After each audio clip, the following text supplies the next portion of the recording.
अज्ञानतिमिरान्धस्य ज्ञानाञ्जनशलाकया चक्षुरुन्मीलितं येन तस्मै श्रीगुरवे नमः.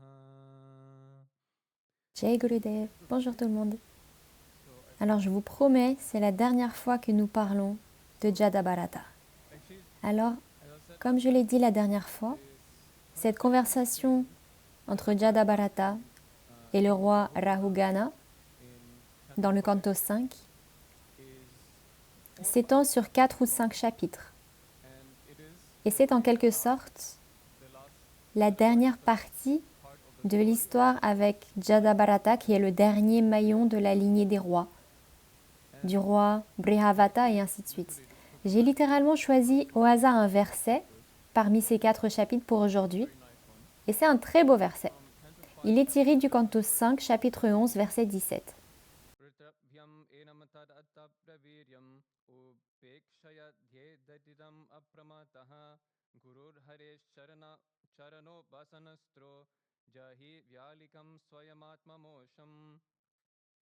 Le verset dit « Cet ennemi, le mental, devient extrêmement puissant lorsqu'on le néglige et qu'on le laisse grandir.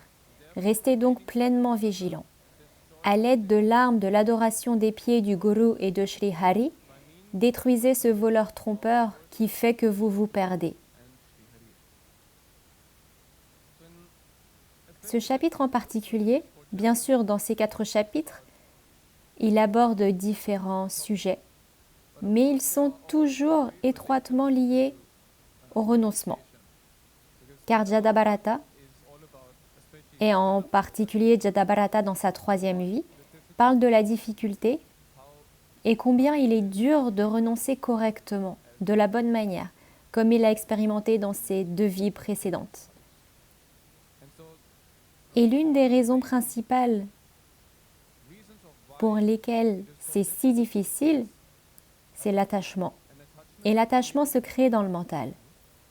Comme le dit Krishna, lorsqu'on médite sur les objets des sens, l'attachement à ceux-ci se produit. Ainsi, méditer sur les objets des sens, ce n'est pas que les voir. Méditer dessus, c'est les voir et les vouloir. Et par ce biais, par cette disposition à voir quelque chose et à vouloir que ce soit à soi, engendre automatiquement l'attachement. Si l'on se contente de voir quelque chose, comme un objet détaché et un objectif, aucun attachement n'en résulte, non? Et d'une certaine manière, c'est assez drôle. J'ai pas choisi. En fait, j'ai pris un verset. Je l'avais pas aimé ce verset-là. Alors j'en ai choisi un autre, pour être honnête. On est donc en train de parler du deuxième, parce que le premier, en fait, j'y pensais hier soir. Et le premier que j'avais choisi, il disait en substance, ou plutôt Jadabharata disait, qu'il est aussi facile de renoncer au monde matériel que d'aller aux toilettes et de se soulager. Évidemment, j'ai trouvé ça un peu intéressant parce que de toute évidence, ce n'était pas le cas, même pour Jadabharata, clairement. Car il pensait avoir renoncé, puis il est revenu sous la forme d'une biche. Et donc ce n'est pas si facile. Et donc dans ce chapitre, en particulier dans la première partie de ce chapitre, il parle du mental. Comme nous le savons de Krishna dans la Bhagavad Gita, en fait il dit ici la même chose, que le mental n'est en réalité ni votre ennemi, ni votre ami. Tout dépend vraiment de la façon dont vous utilisez cet outil. Le terme sanskrit pour désigner le mental est antakarana, l'instrument intérieur. C'est un outil, c'est quelque chose qui nous est donné pour que nous l'utilisions de manière appropriée. Et dans le verset suivant, le verset 18, il dit en fait que lorsque le mental de l'être vivant est absorbé dans la satisfaction des sens du monde matériel, cela entraîne sa vie conditionnée et sa souffrance dans la situation matérielle. Cependant, lorsque le mental se détache de la réjouissance matérielle, il devient la cause de la libération. Lorsque la flamme de la lampe brûle mal la mèche, la lampe est noircie car il y a beaucoup de fumée. Mais lorsque la lampe est remplie de ghee et brûle correctement, elle diffuse une lumière éclatante. De même, lorsque le mental est absorbé par la satisfaction des sens matériels, cela provoque de la souffrance. Et lorsqu'il est détaché de la satisfaction des sens matériels, il fait ressurgir la luminosité originelle. Et d'une certaine manière, c'est comme s'il donnait ici l'exemple de la lampe qui brûle. La lampe elle-même apporte de la lumière, elle apporte de la clarté. Mais lorsqu'elle brûle trop fort, lorsque la flamme est trop grande, elle crée beaucoup de poussière noire, comme on peut le voir sur le plafond blanc de l'hôtel là-bas. Et donc elle crée beaucoup de poussière noire. Si la lampe se trouve dans un récipient en verre, celui-ci sera très rapidement complètement recouvert de noir et vous ne pourrez plus rien voir. Vous ne verrez plus la lumière, ou de moins en moins en tout cas. Et c'est exactement ce qui s'est passé avec notre mental. Au début, on pourrait dire que le mental était comme la lampe, mais plus on essaye d'avoir plus de lumière, plus on essaye de faire grandir la flamme, et plus on fait grandir la flamme, plus il y a de fumée noire qui s'en dégage. C'est pourquoi Guruji le dit, nous devrions toujours garder la flamme de la lampe très petite. Mais c'est vrai en fait, parce que plus il y a de lumière, plus nous devenons avides, plus il y aura de fumée noire. Et plus il y aura de fumée noire, plus elle commencera à recouvrir la flamme elle-même. Et c'est exactement ce qui s'est passé avec notre mental au fil du temps. Plus il y a d'avidité, plus il y a de désir, plus nous créons d'attachement, plus de couches apparaissent au fil du temps autour de cette flamme. Et finalement, nous ne voyons même plus la lumière. On ne la voit même plus, la lumière. Et c'est pourquoi nous ne sommes pas capables de voir la même lumière qui brûle en nous aussi. Et donc le point principal qu'il soulève ici, c'est qu'il est extrêmement important, voire essentiel, d'apprendre à contrôler, de réapprendre à contrôler son mental, d'apprendre à nouveau à ajuster la flamme au bon endroit, dans la bonne position. Et bien sûr, pour cela, il est inévitable de contrôler le mental, c'est nécessaire. Et comme nous le savons, c'est très difficile, c'est le moins qu'on puisse dire.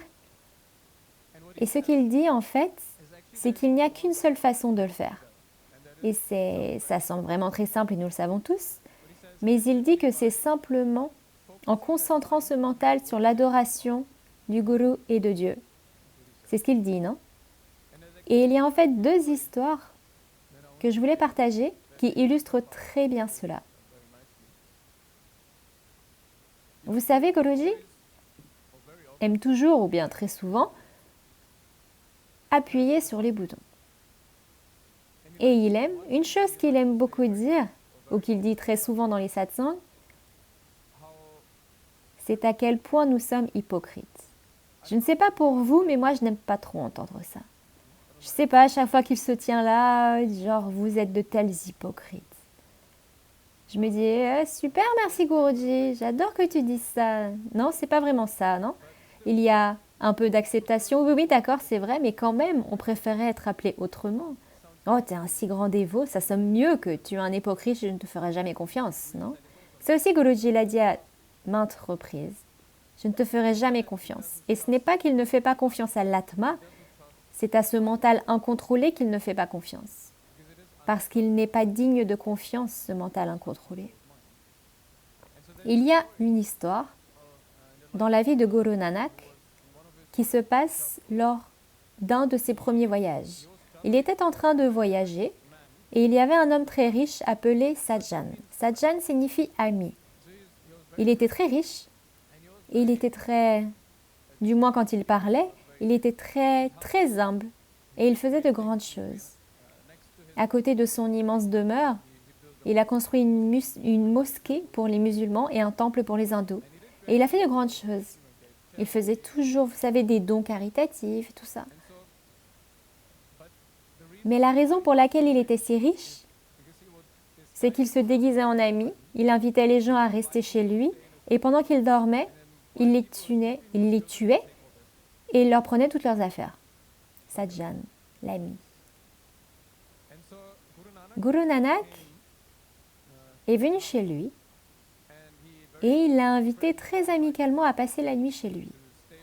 Il lui a donné à manger, il lui a offert une chambre gratuitement, d'une manière très généreuse.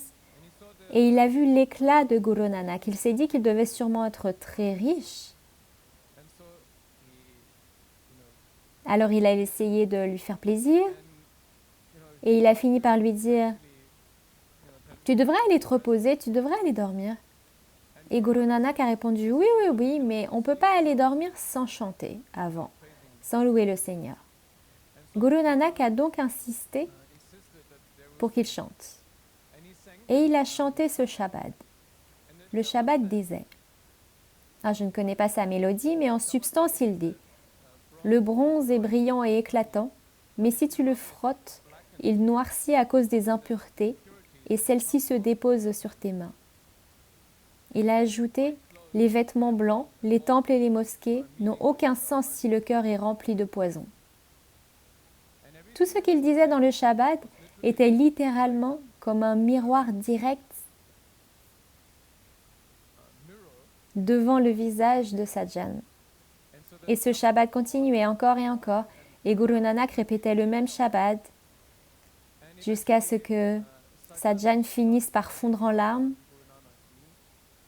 s'incliner devant Guru Nanak et demander pardon. Guru Nanak lui a dit « Il n'y a pas de pardon pour toi, à moins que tu ne renonces à tout ce que tu as volé et que tu le rendes. » Je veux dire, pas aux personnes à qui il les avait volés, puisqu'il les avait tués, mais je suppose à leur famille. Tu renonces totalement et tu consacres entièrement ta vie à Dieu. Alors c'est ce qu'il a fait. Il a complètement changé et il est devenu un grand dévot de Guru Nanak. En fait, il a transformé sa maison en ce qui est devenu le premier Dharmashala, le premier centre, disons, des Sikhs, pour mener des activités en quelque sorte. C'est donc une histoire qui est bien sûr très extrême. Je suis sûre que la plupart d'entre nous ne tuons pas nos invités et ne leur prenons pas leurs affaires. Mais c'est exactement comme ça que fonctionne le mental en fait. Le mental se déguise toujours en étant très amical, en étant très humble, et il peut très rapidement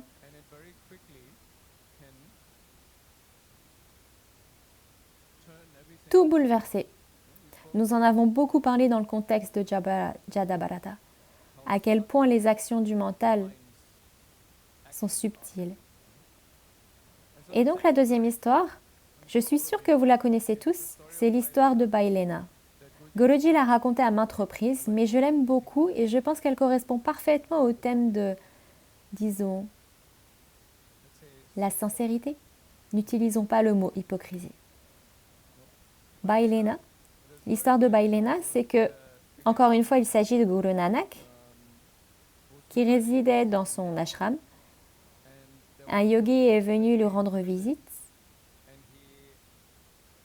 Il observait toute la communauté et il a dit à Guru Nanak, « Oh, c'est tellement incroyable cette grande communauté, ces grands dévots que vous avez, tant de disciples qui vous vénèrent et toutes ces grandes choses que vous avez construites. » Et Guru Nanak a répondu, « Oui, oui, oui, c'est une communauté vraiment formidable. » Et donc le lendemain, il lui a dit de l'accompagner pour une promenade, pour une balade. J'aime bien cette histoire aussi, parce que Guruji aime bien se promener lui aussi. Il lui a donc dit, viens demain, je vais pour une balade. Puis il a annoncé à toute la communauté, demain je vais me promener et tout le monde devrait venir. Alors le lendemain, alors que tout le monde était prêt à partir en promenade, Guru Nanak est sorti de sa hutte dans une humeur, une disposition très intense, entouré de chiens qui aboyaient et il marchait tout droit à un rythme très rapide. Tout le monde était perplexe, mais qu'est-ce qui se passe? C'est pas le genre de Guru Nanak. Alors ils se disent, bon, peu importe, c'était une instruction du Guru d'aller se promener. Alors ils essayaient de le suivre. Et ils marchent, et c'est très long. C'est un itinéraire vraiment inhabituel, très difficile. Ce n'est pas un chemin normal. Alors ils essayent de le suivre et finalement, il se met à pleuvoir, il rencontre des difficultés. Puis des pièces de cuivre apparaissent sur le chemin. Et certains d'entre eux pensent, oh, c'est la grâce du gourou. Nous avons continué à marcher avec lui malgré toutes ces difficultés et maintenant il nous accorde une bénédiction. Alors ils ramassent les pièces de cuivre et ils rentrent chez eux. Mais quelques-uns ont continué à marcher avec lui et c'est devenu de plus en plus difficile de suivre. Et finalement, des pièces d'argent apparaissent. Alors ils se disent, ok, on a continué, on a passé les pièces en cuivre, on a continué vraiment longtemps, alors ça c'est la grâce du gourou. Alors ils ramassent les pièces d'argent et ils rentrent chez eux.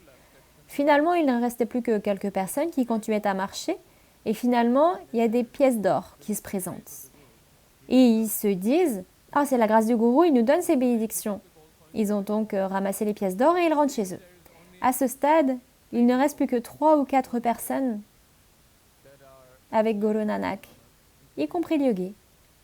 Alors il continue à marcher, marcher encore, jusqu'à ce que Guru Nanak s'arrête devant un... En fait, il fait assez sombre et il s'arrête devant un cadavre qui sent vraiment très fort. Il est recouvert d'un tissu, mais c'est clairement un cadavre. Alors Guru Nanak se tourne vers les 3 disciples qui se tenaient derrière lui et leur dit « Mangez-le. Je veux que vous mangiez ce cadavre. » Alors les 2 disciples qui sont encore là, ils partent en disant « Non, non, c'est dégoûtant. » Alors ils s'enfuient. Et il ne restait plus que Bailena et le yogi. Alors Bailena, dans son humilité et son abandon à son gourou, lui dit « Mais par où dois-je commencer? Par la tête ou par les oreilles? Les orteils ?» Le gourou il répond « Commence par le milieu. » Alors Bailena s'exécute, il soulève le drap recouvrant le cadavre. Et au moment où il le soulève, cette puanteur avait disparu. Il y avait une douce odeur de prasad. Alors il a pris une poignée de prasad et la mange. Le yogi est très impressionné par ce geste. Et Guru Nanak lui dit « Regarde, tu vois combien j'ai de disciples? Si tu as de la chance, tu en as au moins un. » Le yogi répond alors « Bailena il est comme un membre de ton corps, du gourou. C'est pourquoi il l'a appelé Angad. Angad signifie le membre. Alors Bailena était comme un membre de Guru Nanak et c'est pourquoi il est devenu le prochain gourou, Guru Angad. C'est une si belle histoire. J'espère que Guruji ne nous fera pas manger un cadavre lors de l'une de ses promenades. Il ne faut jamais dire jamais, mais bon, vous voyez ce que je veux dire. C'est une si belle histoire qui montre à quel point il est difficile de suivre le maître. Car sur le chemin, il y aura toujours tant de distractions. Et on peut se dire, oui, si tu survis à l'étape des pièces de cuivre et que tu arrives à celle des pièces d'argent, si tu es un peu intelligent, tu pourrais te dire, ok, il y avait des pièces de cuivre, il y a des pièces d'argent, peut-être qu'il y aura des pièces d'or, non? Alors si tu es intelligent, tu te dis, ok, je ferais mieux d'attendre. Peut-être qu'il y aura quelque chose de mieux plus tard. Mais qu'est-ce qu'il y a après l'or? Le cadavre. Et d'une certaine manière, cela montre que, oui, tout d'abord, il y a toutes ces belles choses qui viennent comme des distractions. Mais à la fin, ce qui vient aussi, ce à quoi il faut renoncer, c'est tout. Et le cadavre représente ici le tout, en tant que dernière chose après l'argent. Le cadavre représente la vie. Il représente le temps.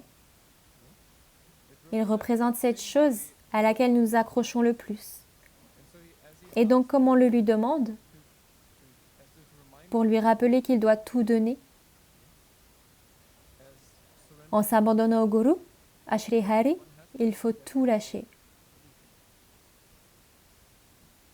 Et c'est tellement difficile de le faire réellement.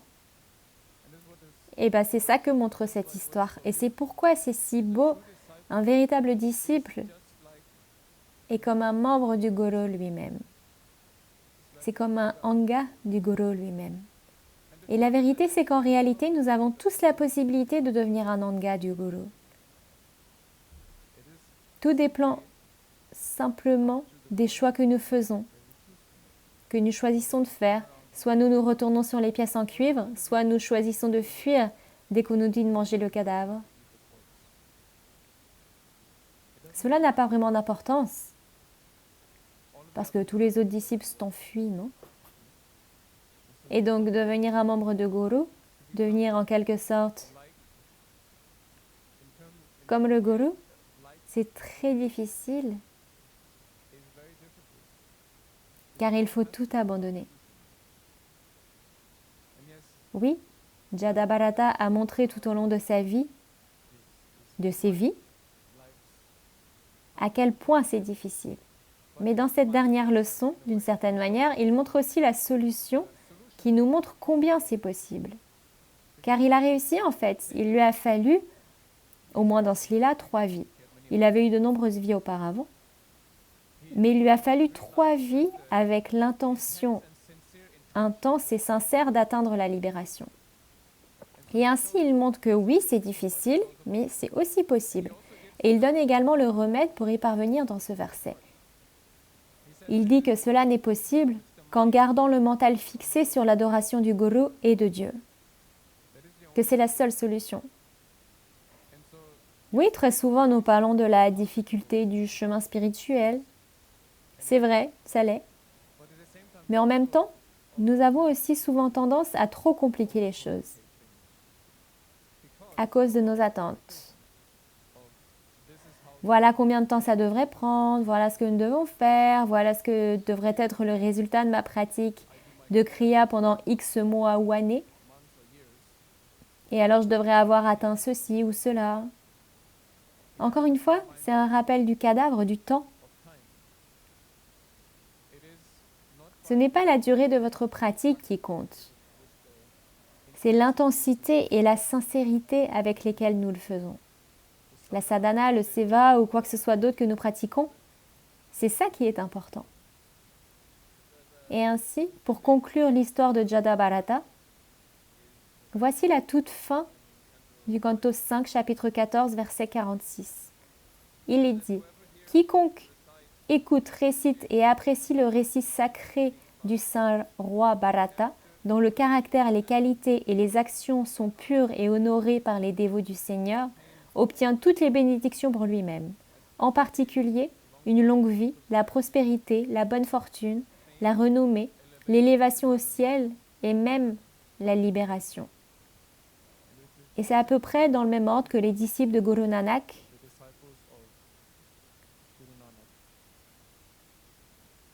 ont traversé leurs épreuves. Et si vous passez par toutes ces épreuves et que vous les transcendez, au bout du compte, la seule chose que vous désirerez, c'est lui, et vous l'atteindrez également. C'est là toute la beauté du Bhagavatam, c'est là toute la beauté de toutes ces histoires. Comme il est dit, le simple fait d'écouter ces histoires, de les apprécier, de méditer dessus, permet d'atteindre même la libération, ou même les pieds de Shri Hari par sa grâce. Jai Gurudev.